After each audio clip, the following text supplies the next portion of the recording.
Elisa creou unha páxina web especializada en costura e patronaxe infantil. A súa empresa dedícase á venda de patróns digitais para que dende a casa calquera poida crear as súas propias pezas de roupa para os máis pequenos.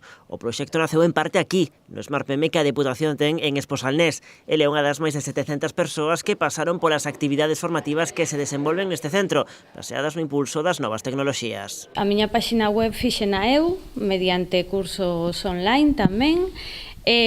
Todas estas cousas, requisitos, aplicacións, os mecanismos necesarios para estar o día e que a miña empresa se coñeza, pois é necesario ter este tipo de talleres onde estés actualizada, porque é necesario que día a día estés actualizada. Dende que o Smart PM de Cambados está en marcha, impulsáronse 90 obradoiros sobre novas tecnoloxías e unhas 130 empresas recibiron asesoramento. Nunha visita ás instalacións, a presidenta provincial avanzou que este ano tamén se van a poñer en marcha asesoramentos vinculados ao turismo. Que este ano estamos poñendo en marcha tamén asesoramentos ás empresas vinculadas ao turismo, que é un dos grandes sectores económicos da nosa provincia e que este ano, por primeira vez, vamos a dedicarnos particularmente a ese asesoramento. Así que Smart PM está sendo, repito, un éxito.